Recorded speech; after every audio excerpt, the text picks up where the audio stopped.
everybody for the third Astrobio talk, co-hosted by the Ecological Society of IISER-TVM and PASEC. So, a little about our speaker today or tonight. Um, Dr. Sanjoy Som, he's interested in atmospheric geology, which deals with the information about ancient atmospheric conditions preserved in rock structures and the interaction between rocks and atmospheric components.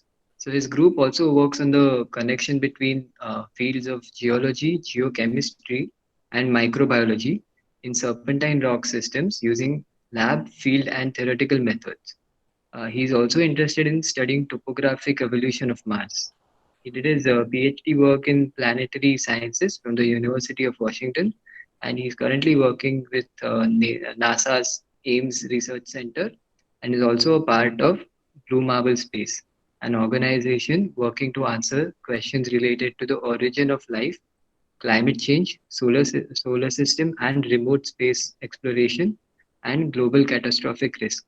Dr. Som has also worked in the field of oceanography and has been a part of research conducted on board the most sophisticated research vessel, the RV Atlantis. So, Dr. Som, we're extremely excited to have you here, and the floor is all yours.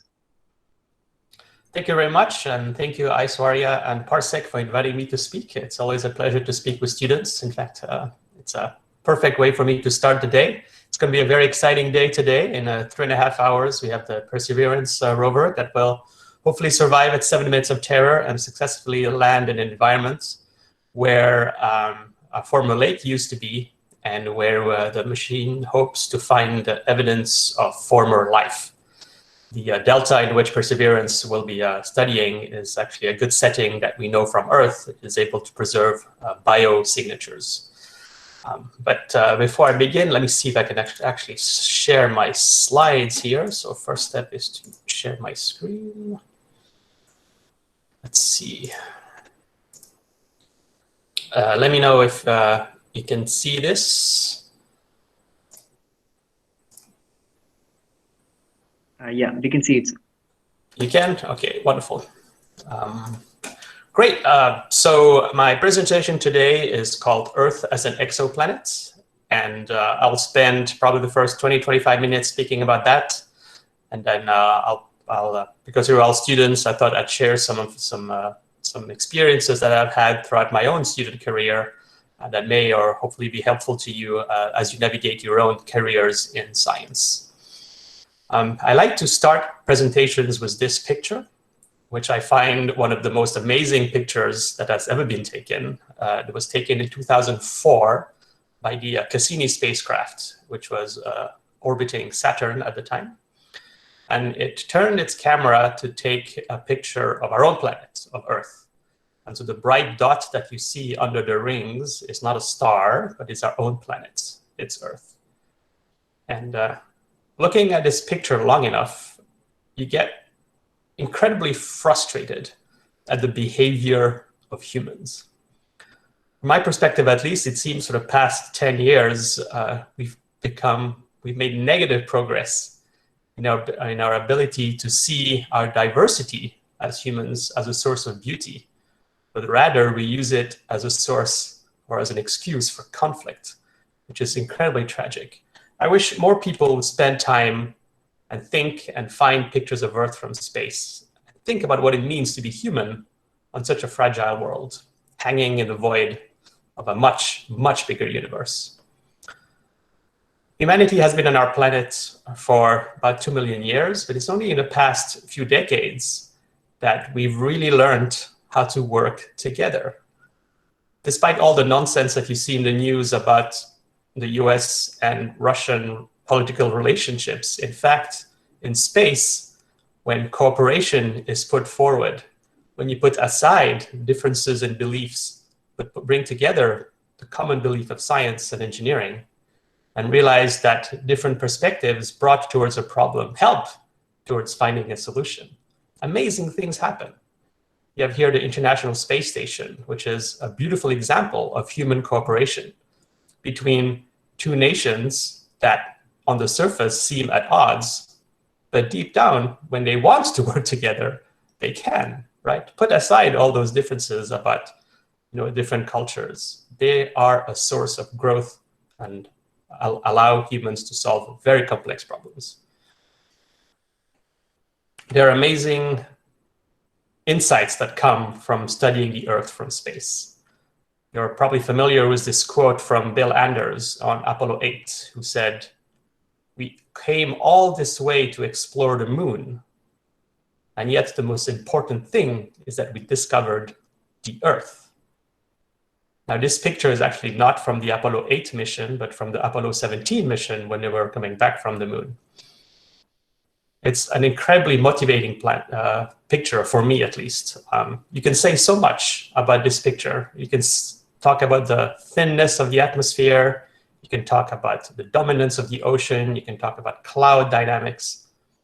But more than that, it helps you think about what it means to be humans. On this picture, you have no borders. Those are all artificially created. Those are all no boundaries. We are all one species. And whether we're Indian, US, Muslim, Christian, that's a source of beauty. The diversity of humans is a true source, inspiring in that it helps bring us humans together, I find. Here's another great picture of Earth. This one was taken from the surface of Mars. You can see the Earth roughly 2/3 of the way up in the middle of the screen. And I really hope that the Perseverance rover, which is landing in 3.5 hours, will be able to take more of these pictures. This is probably one of the coolest selfies that we as a species have taken. The last picture I want to share of Earth is this one. This one was taken in 1990 by the Voyager 1 spacecraft as it was crossing the orbit of Neptune. And Carl Sagan encouraged the mission controllers to turn the spacecraft around and take a picture of Earth. And, you can see it there in that red sunbeam. And that picture is the motivation for Carl Sagan's book, Pale Blue Dot. If there's anything you do before you go to bed tonight, check out Pale Blue Dot Carl Sagan on YouTube. There's short passages where he is reading part of his book, which describes this one picture. And it's incredibly beautiful and inspiring. But in short, everything that has ever happened to humanity has happened on this single pixel, which is a very humbling thought. But from a scientific perspective, this little blue pixel there could be any planet. We know it's Earth, but let's take a trip in a ship of the imagination. And we find ourselves far away from this pixel. And this planet could be any planet. As we come closer to it, we might see something like this, right? Familiar, yet alien. And as we come closer to the planet and land in our ship of the imagination, we would find perhaps something like this. An environment that's alien, perhaps even familiar.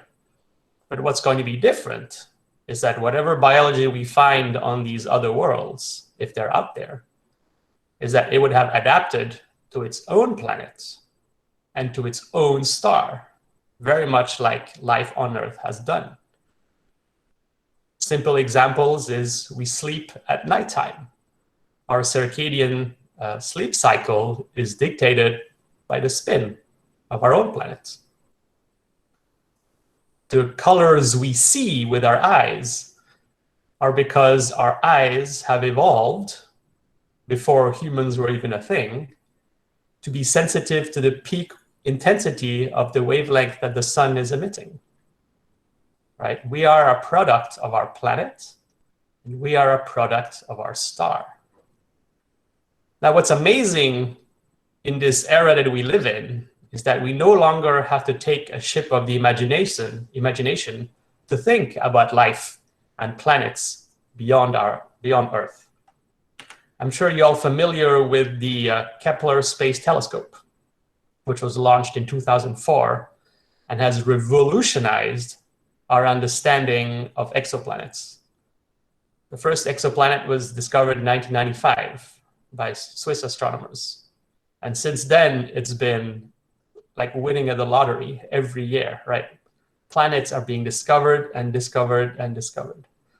What's amazing with the Kepler Space Telescope is that it was the first to really make a huge jump in the number of exoplanets discovered. And as you know, what it was doing is staring at a spot in space. It was not looking directly in the galactic center, in the galactic plane, just because there are too many stars there, it would be too bright. Nor was it looking perpendicular to the galactic plane, because there would be not enough stars. So it's looking at an angle where there's just the right amount for the detection. And how successful was it? Well, as you know, it's been incredibly successful.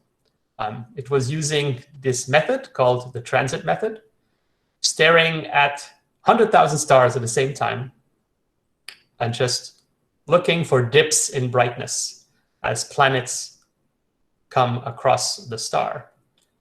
Now, this requires a certain geometry, right? Because if you have to have the planet go in front of the star aligned with the telescope. If the planet goes around the star like this, we would never detect it. So we were not sure how many planets would the telescope actually detect, but it was incredible, right? So this is an extremely outdated slide, as of January 2013, and there are planets everywhere, absolutely everywhere, which is incredible. The Kepler Space Telescope is managed out of the NASA Ames Research Center, where I've been lucky to work for the past decade. And I remember going to seminars, in the early 2010s about Kepler discoveries. And the scientists, the astronomers working on Kepler were practically laughing, because whenever they looked at a star, they would find a planet. So we have 8 planets in our own solar system, 9 if you're a purist. But I checked this morning what the latest count is for the exoplanets, and it was last updated 2 days ago. And there have been 4,682 exoplanets confirmed, which is just a huge amount. And we're barely started the science of exoplanet search, right? What this says essentially is that our galaxy, which has, 10 billion stars? Most of them probably have planets. Let's say 1 in 10 has planets. That still means that there are a billion planets out there, right? So from an astrobiological perspective, to think that we are alone, what do you think, right? It's just like, that doesn't sit well. It's just from the statistics alone. But importantly, not all planets can host life. As far as we know, there are limits of temperature, of pH, of pressure, of environment, let's say, within which life can exist.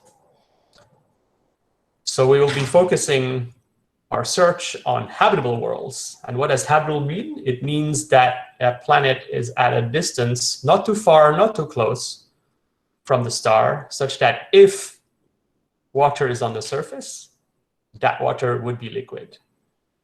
There are good reasons to believe why a solvent like water is needed for biology to occur.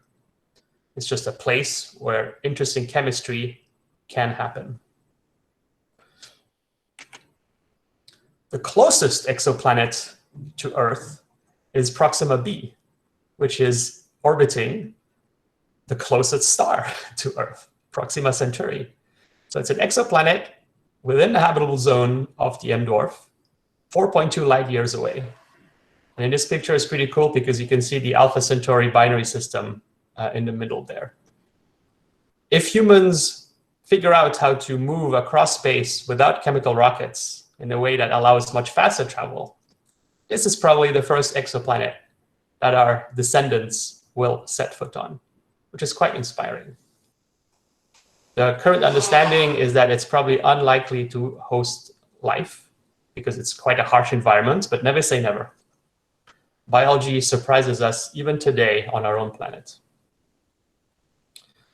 All right. What's going to be pretty cool coming down the line is that the next generation telescopes will not only allow for the detection of planets, but also for understanding what the atmospheres of these planets are made of. And that's really important, right? We were talking about before I started this presentation how Earth and life are completely intertwined. If life had not evolved on Earth, our planet would look nothing like it does today. Biology has completely altered the atmospheric chemistry. And so by looking at the atmospheres of exoplanets, one may be able to identify components or chemistries that are unique to biology. Atmospheres are a window to biology on the surface, which is why we can do astrobiology on exoplanets, right? Despite the fact that we'll never be able to send probes in the near future to these exoplanets, they're so far away. We can still do very exciting work because the information of biology is found in the atmosphere from which we can detect the components of from our own planet. And the reason we can do that is because the atmosphere absorbs some of the wavelength from the total solar spectra. The planet doesn't emit light, it reflects light that the sun bounces on it.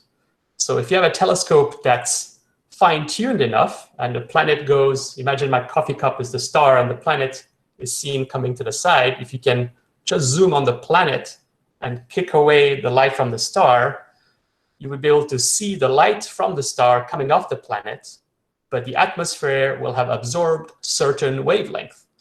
So the black bands that you see in this color spectrum here are an analogy to atmospheric constituents removing some wavelength of the solar light.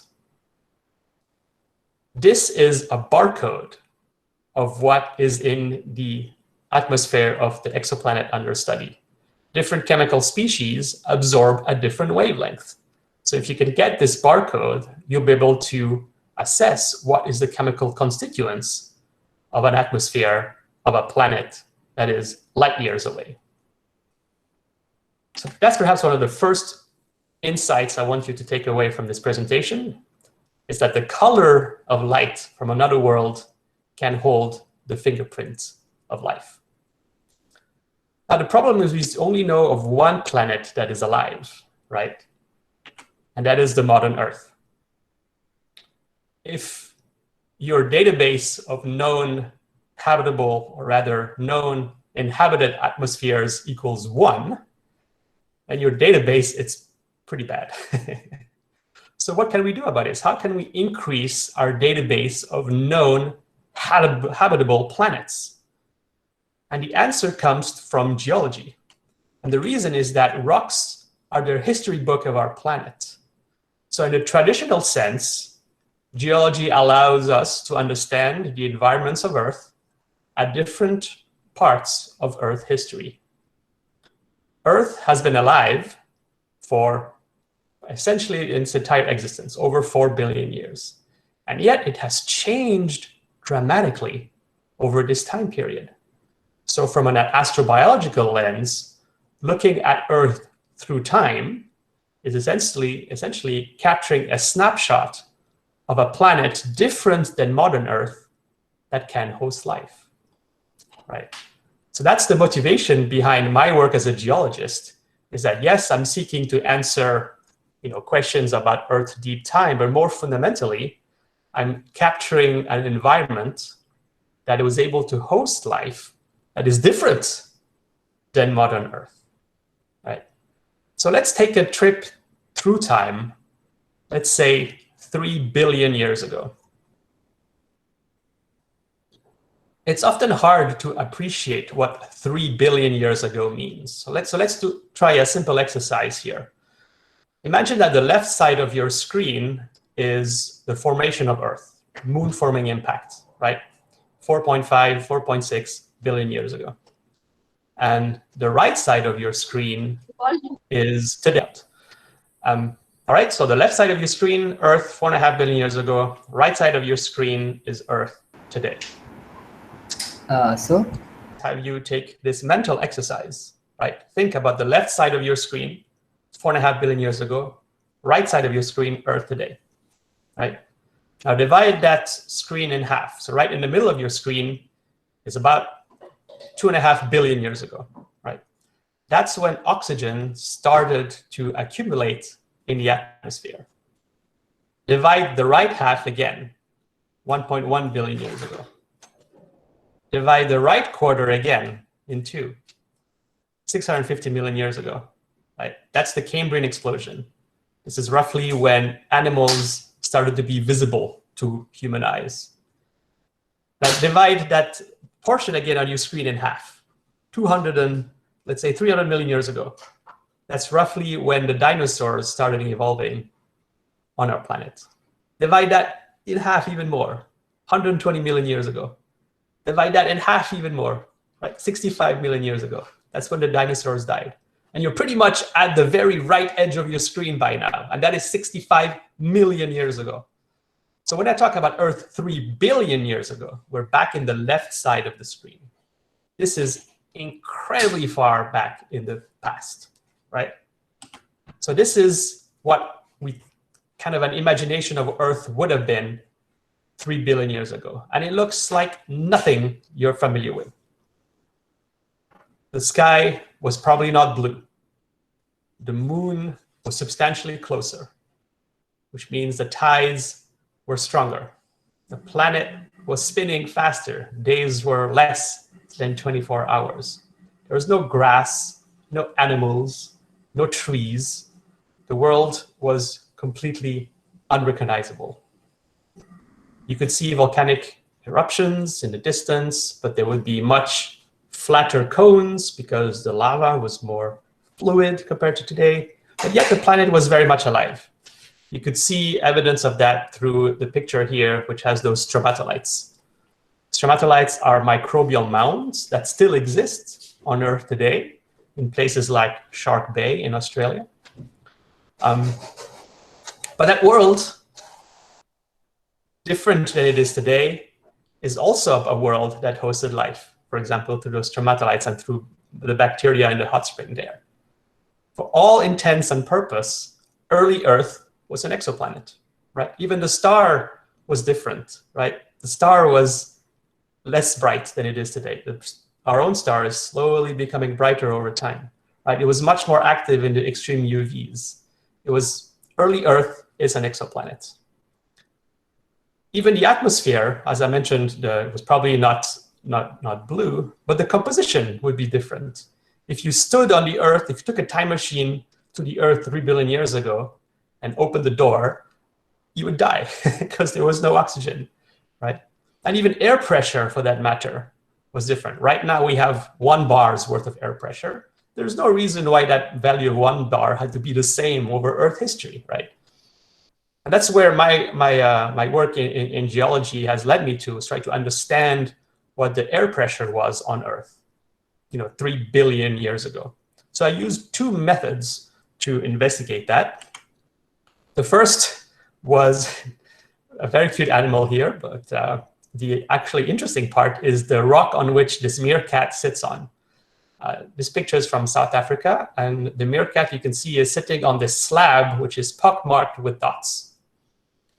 And it turns out these dots are raindrop imprints. Those are craters formed by rain on Earth 3 billion years ago, which is extraordinary. This is the earliest weather report of our planet. Now, it turns out from theory, the maximum size that a raindrop can be is essentially independent from air density.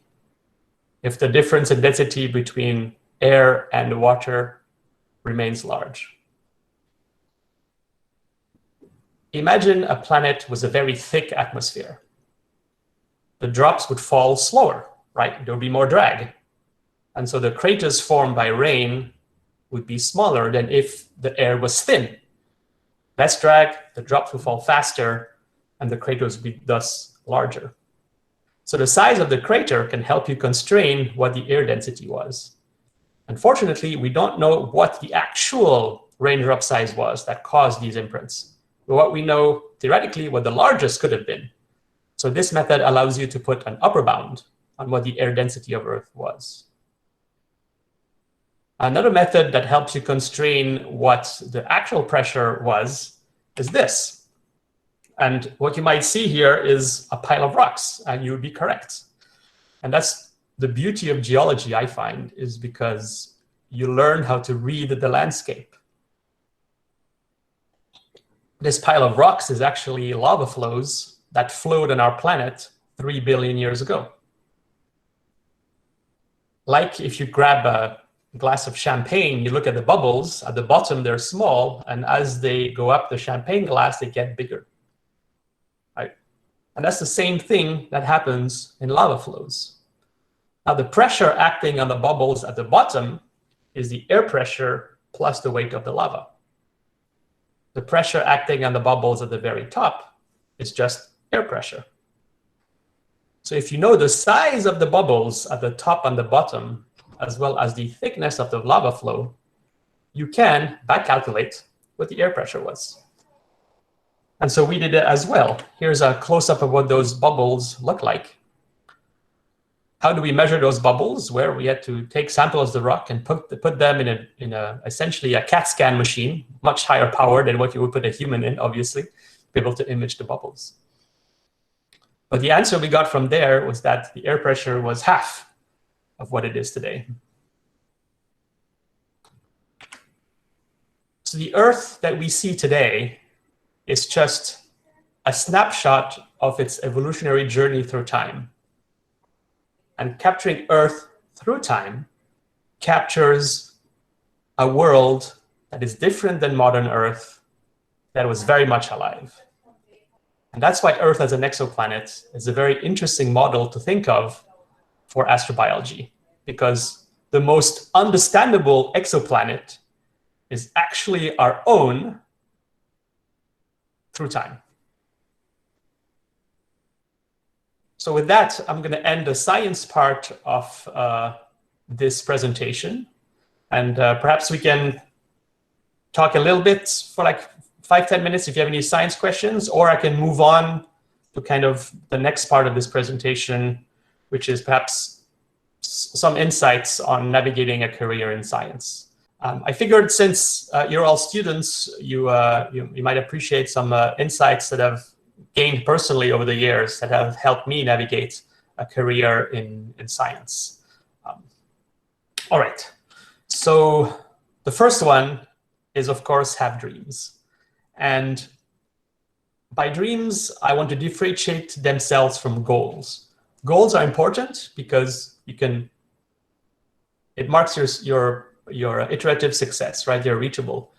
Dreams, you have to put them so high that they're really hard to reach. And the reason that's important is that you don't want to find yourself at a point in your life where you've achieved your dream and you're like, now what, right?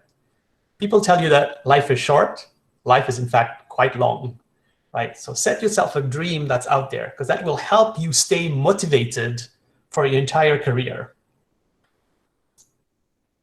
Here's an example. My dream is to see the astronauts wear a flag of planet Earth instead of their national flags, right? It's a dream where the politics of the world are not yet aligned with that vision. But I really believe in it, you know, and I started Blue Marble Blue Marble Space as an organization to promote that idea, right? And I've been working in the nonprofit sector for 10 years now, trying to pursue that dreams. Of course, life is complicated and I've had to have my goals where I've reached them, but the dream is still there. And, you know, I get up in the morning, like trying to figure out how I can reach it. So it's really important to set those dreams that are really high, right? Nobody can take away those dreams from you. People can put roadblocks towards your goals, but not take away your dreams. So as silly as it is, have dreams and make sure you look at them, you know, when you wake up in the morning. The second one is to remain flexible. Don't force your path towards your dream, right? Life is unpredictable in sometimes marvelous way. If you don't keep an open mind towards what's around you, you will miss opportunities. Sometimes people are stressed because they don't know what they want to do with their life. But that's okay. If you remain flexible, and look around you, you'll find your path. Here's an example of flexibility that has benefited me. I discovered astrobiology 6 years after I started university. I did my bachelor's in engineering. I was almost done with my master's in engineering when I discovered astrobiology. And I was like, whoa, that's a cool discipline. But here I was 6 years invested in graduate school. Was it a wise decision to change my career completely in a completely different direction? I had kind of what you call a quarter-life crisis, right? I really did not know what to do. But it felt right to remain excited in a profession, to change course at that point. So I took courage in my two hands, finished a master's, and then took 2 years back and started graduate school all over again into planetary science and astrobiology. And who knew what that would give for me? But it turns out, like, understanding the physics of air, which I got in my engineering background, was key to help me solve the problem of the falling raindrop, right? Because the aerodynamics around the wing, I was in aerospace engineering.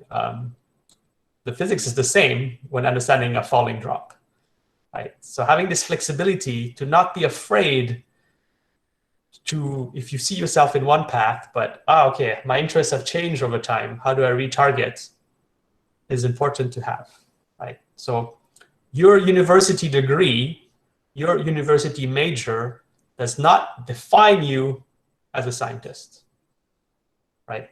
As I was mentioning before this conversation started, university gives you the tools to solve problems.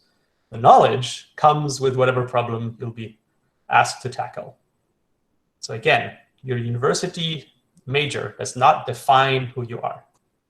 Important. Next one that's important, that I see a lot of people struggle with, is failing. Failing can feel really demoralizing. You don't get a good grade in an exam, fail out, you didn't get into the university you wanted. It's important to understand that you should not take failure personally, right? It's an experience that we all go through. Even the most successful people have failed, and it's an opportunity to learn. The greatest successes come with having the freedom to fail. So it's okay to fail. It's the quickest path to understanding. In fact, at your age, young that you are, I would encourage you to try different things and fail often, right? Learn how to handle failure emotionally, such that when you grow in your career, the stakes may be higher, the emotions may be stronger, you learn how to deal with it, right? It's easier said than done, but like anything, you have to practice, you have to experience it. So try different things. It's okay not to do well. Another example from my experience is that when I applied to graduate school from an undergraduate, I applied to 6 schools. And the first one rejected. And then finally, one university accepted me. And at first I was like, my gosh, I don't belong in university. I'm not smart enough. Why are these schools rejecting me? I was doing pretty well in undergraduate. At least I thought so. And so it helped bring a bit of humility to me, which was needed. Another example is the first paper I submitted for publication, looking at the shape of rivers on Mars, was rejected. Again, I had these feelings. I'm not smart enough to be a scientist. Here I spent months working on this problem. It's not good enough. People reject it. No, you learn from these failures, right? Had I listened to my emotions and stopped, then I would not be where I am today. So there's value in not always doing well. You can only appreciate when you do well after you have failed a bit. So don't be afraid to try things. It's important. The next thing, do what interests you. Of course. But life is long. Life is not easy. Life is complicated. So it's absolutely important that you do something that interests you, right? Not necessarily something that you're good at, but that interests you, right? An example on my end was when I was in high school, my strongest subjects were biology and history, but I preferred physics and mathematics, which is why I went into engineering school. Had I done what I was good at, I'm not sure I would have had as fulfilling a career if I had chosen something that I was not as good at, but I was really interested in.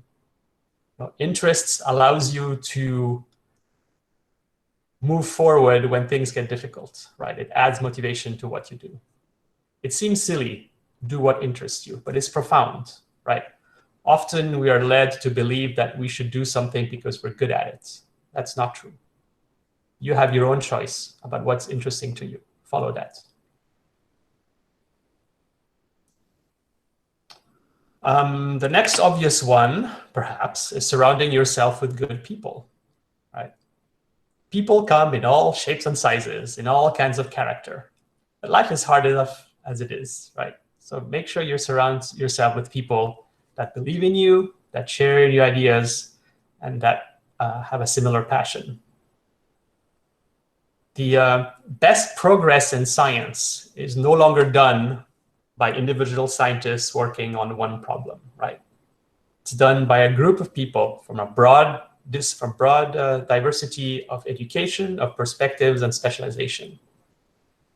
And so you'll be working in a team for a long time, especially in science and in planetary science, because the questions that we ask in planetary science and astrobiology require broad interdisciplinarity. So surround yourself with good people. An example on my end in how it really benefited my science is when I was a graduate student, I worked in my office was with the geophysics people. So I shared my office with seismologists. So earthquake science, which has nothing with what I was doing. But you share a space with long enough with somebody, we become good friends. And so I was sharing one of the problems I was having. It was the imaging of the rocks with the bubbles in it. And the instrument I was using had a bit of a drift. So the images did not have the same average color, right? Some images were brighter, some were darker. And so I couldn't use the fixed value of the image color to identify the bubbles. So, I shared my problem with my friend. And he's like, well, in seismology, when, if you have an earthquake, you have tools that then detects when the earthquake happens. So what I did is took that kind of same line of all the pixels through my rock. And where the color changes, you saw the similar wiggles that you would see in seismology. So we used the tools of seismology to help me identify where the bubbles were, and it worked. Right? Something I would have never done had I just stayed with the people in my own discipline. I would have never come across that solution, and it worked wonderfully.